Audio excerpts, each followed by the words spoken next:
भगवान बुद्ध की शरण में अजात शत्रु।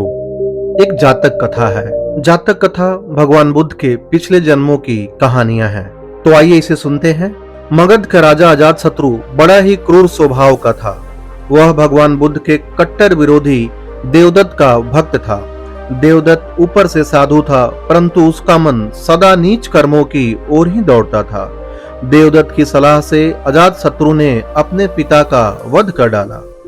जब देवदत्त की मृत्यु का समाचार उसे मिला, अब उसे अपने किए हुए पापों का भयंकर रूप प्रत्यक्ष दिखाई देने लगा। प्रजा यद्यपि राजा से फिर भी हृदय से उसका आदर नहीं करती थी।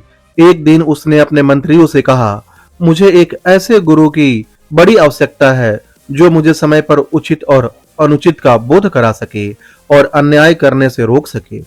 मंत्रियों में बहुत से देवदत्त के ही समर्थक थे।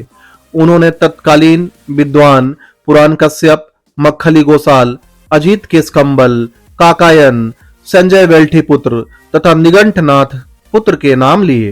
प्रधानमंत्री जीवक जरा गंभीर स्वभाव का व्यक्ति था। वह चुप ही रहा। जब राजा ने उससे अपना मत प्रकट करने का आग्रह किया, तब जीवक ने कहा, हे राजन, इस समय भगवान बुद्ध मेरे आम्र कुंज में अपने 1300 भिक्षुओं के साथ ठहरे हुए हैं। मेरा विचार है कि इस समय आपको उनके उपदेशों के सिवा अन्य किसी व्यक्ति के पास शांति नहीं मिलेगी।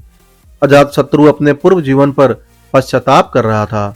वह अब उस पुराने मार्ग पर चलना नहीं चाहता था। उसने जीवक के प्रस्ताव का स्वागत किया और भिक्षुओं के लिए उपयुक्त भेंट लेकर भगवान बुद्ध की सेवा में आम्रकुंज में उपस्थित हुआ।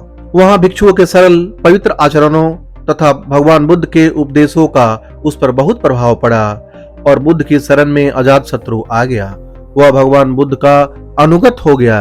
एक बार भिक्षुओं में चर्चा चली कि देवदत्त के द्वारा राजा को कितना पथभ्रष्ट किया गया। तब भगवान बुद्ध ने कहा, अजात शत्रु ने इसी जन्म में भूल नहीं की है, इससे पूर्व भी उसने भयंकर भूल की थी। ऐसा कहकर उन्होंने पूर्व जन्म की एक कथा इस प्रकार सुनाई। एक बार जब बनारस में ब्रह्मदत्त राज्य करता था, उस समय बोधिसत्व का जन्म एक धनी ब्राह्मण के घर में हुआ था। सयाने होने पर उन्होंने तक्षशिला में जाकर वेदों और शास्त्रों का अध्ययन किया। बनारस आकर उन्होंने अपना एक विद्यापीठ खोला, जहां 500 ब्रह्मचारी भिन्न भिन्न विषयों का अध्ययन करते थे। एक विद्यार्थी की जिज्ञासा पर बोधिसत्व ने उसे मृतक संजीवनी विद्या सिखा दी। इस विद्या को सीखने से उसका नाम ही संजीव पड़ गया। एक दिन कुछ अन्य आश्रमवासियों के साथ संजीव वन में लकड़ी लाने गया था। वहां उसे एक मरा हुआ सिंह दिखाई दिया। संजीव अपनी विद्या का प्रयोग करने की प्रबल लालसा को रोक न सका। उसने अपने साथियों से कहा, देखो, मैं अभी अपनी विद्या के द्वारा इस मरे हुए शेर को जीवित किए देता हूं। उसके साथ संजीव के इस चमत्कारपूर्ण कार्य को देखना चाहते थे, परंतु इस डर से कि कहीं जीवित होकर शेर उन्हीं पर आक्रमण न कर दे, वे कुछ दूर पर पेड़ों पर चढ़कर संजीव की विद्या का चमत्कार देखने लगे।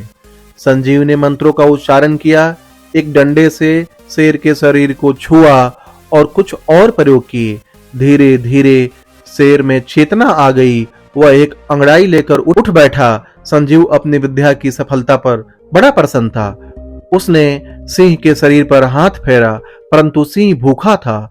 उसने भयंकर गर्जना की और संजीव को अपने मुख में दबाकर मार डाला।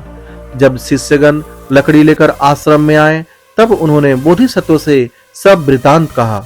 भगवान बुद्ध की शरण में अजात शत्रु के आने की पूर्व जन्म की कहानी का अंत करते हुए भगवान बुद्ध ने कहा, दुष्ट से मित्रता करो, विपत्ति में उसकी सहायता करो, परंतु उस शेर के समान जिसे संजीव ने पुनर्जीवित किया था, वह तुम्हारे उपकारों और कष्टों को भुलाकर तुम्हारा भक्षण कर जाएगा। अंत में भगवान बुद्ध ने कहा, अजात शत्रु ही पूर्व जन्म में संजीव था और इसने तब भी भयंकर भूल की थी।